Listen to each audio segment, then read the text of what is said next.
Security forces की पक्तिका में intelligence based कार्रवाई, खवारजी गुल बहादुर ग्रुप के 70 दहशतगर्द हलाक। सिक्योरिटी हुक्काम के मुताबिक 17 अक्टूबर की रात खारजी गुल बहादुर ग्रुप के ठिकानों पर टारगेटेड कार्रवाई। खारजी गुल बहादुर ग्रुप का अहम खारजी सरगना भी जहन्नुम वासिल। खारजी गुल बहादुर ग्रुप पाकिस्तान में दहशतगर्दी की बड़ी और मुतअद्दिद वारदातों में मुलव्विस रहा। शिमाली वज़ीरिस्तान में इसी ग्रुप के हमले में 3 ख़वातीन, 2 बच्चे और 1 जवान शहीद हुआ। अफगान सरजमीन से दहशतगर्दी का सामना, अफगान हुकूमत दहशतगर्द नेटवर्क्स के खिलाफ फौरी इक़दामात करे। मलेशिया के वज़ीर-ए-आज़म का वज़ीर-ए-आज़म शहबाज शरीफ से टेलीफोनिक राब्ता। शहबाज शरीफ ने अनवर इब्राहिम को बताया कि पाकिस्तान ने मुज़ाकरात की खातिर आर्जी जंगबंदी पर इत्तेफाक किया। सरहद पर पुरअमन रहने के लिए अफगानिस्तान को फितना अल खवारिज, TTP और BLA के खिलाफ मौसर कार्रवाई करना होगी। वज़ीर-ए-आज़म शहबाज शरीफ की जहानिया में सियासी रहनुमाओं से मुलाकातें। कहा कि भारत क़यामत तक जंग में पाकिस्तान से शिकस्त से बाहर नहीं निकल सकता। फील्ड मार्शल ने जंग को फ्रंट से लीड किया। The most recent display of the spirit and resolve of the armed forces of Pakistan during Marka-e-Haq, Operation Bunyan-e Marsus, has further strengthened the trust and confidence of the people of Pakistan on the competence and far-reaching capabilities of its armed forces. By neutralizing all threats with remarkable professionalism, downing advanced assets like Rafale, targeting multiple bases including S-400s, Pakistan once again came out victorious.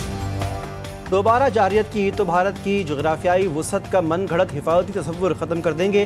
Pakistan के खिलाफ हर proxy को खाक में मिला देंगे। अपनी ज़मीन का 1 इंच भी किसी को लेने नहीं देंगे। पाकिस्तान मिलिट्री अकेडमी काकुल में पासिंग आउट परेड से खिताब में फील्ड मार्शल आसिम मुनीर ने कहा, पाक फ़ौज ने हमेशा अंदरूनी और बैरूनी चैलेंजेस का भरपूर मुकाबला किया। मौक़े हक़ में पाक फ़ौज ने मुल्क का भरपूर दिफा किया। अल्लाह के करम से पूरी कौम पिलाई हुई दीवार बनकर खड़ी हुई। ऑपरेशन बुनियान मरसूस से कौम का पाक फ़ौज पर एतमाद मज़ीद बुलंद हुआ। पाक फ़ौज ने अस्करी और दिफाई सलाहियत का लोहा मनवाया। अज़ली दुश्मन के खिलाफ पेशा वाराना महारत में कार्रवाई करके रफ़ाइल तैयारों को मार गिराया।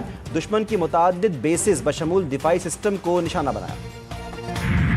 We urge the people of Afghanistan to choose mutual security over perpetual violence and progress over hardline obscurantism. Taliban regime must rein in the proxies who have sanctuaries in Afghanistan and are using Afghan soil to perpetrate heinous attacks inside Pakistan. दुश्मन फितना अल हिंद और फितना अल खवारिज को hybrid guns के तौर पर इस्तेमाल कर रहा है। दुश्मन का बुज़दिलाना, मुनाफिकाना और घिनौना चेहरा दुनिया के सामने बेनकाब हो गया। पाकिस्तान में दहशतगर्दी के लिए अफगान सरजमीन का इस्तेमाल परेशान कुन है।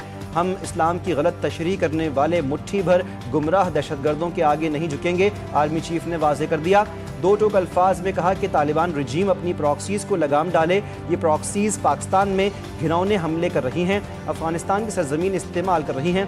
कानून नाफिज करने वाले इदारे, मुसल्लह अफवाज पाकिस्तान के बहादुर अवाम के ताउन से इस लानत को भी शिकस्त देंगे। अफगान शहरी दायमी तशद्दुद के बजाय बाहमी सलामती का इंतखाब करें। दोहा में पाक अफगान मुज़ाकरात का पहला दौर मुकम्मल, दूसरा दौर आज फिर कतर में होगा। ख़वारिज के हमले बर्दाश्त नहीं करेंगे। पाकिस्तान का 2 टोक मौक़िफ़, कलअदम TTP और गुल बहादुर ग्रुप अफगानिस्तान से कार्रवाइयाँ करते हैं। पाकिस्तानी शहरियों को अफगानिस्तान से भत्ते की कॉल्स आती हैं। जंगजुओं के अफगानिस्तान से आने के ठोस शवाहिद मौजूद हैं। गुल बहादुर ग्रुप के खिलाफ कार्रवाइयों में आम शहरी निशाना नहीं बने। वज़ीर इत्तलात अताउल्लाह तारड़ की कार्रवाइयों में आम शहरियों को निशाना बनाने जाने की खबरों की तरदीद। एक्स पर लिखा, शिमाली और जनूब वज़ीरिस्तान में कार्रवाइयों में दर्जनों दहशतगर्द हलाक हुए। 48 घंटे की जंगबंदी में ख़वारिज ने अफगानिस्तान से पाकिस्तान के अंदर दहशतगर्द हमलों की कोशिश की। जवाबी कार्रवाइयों में 100 से ज़ायद दहशतगर्द हलाक हुए।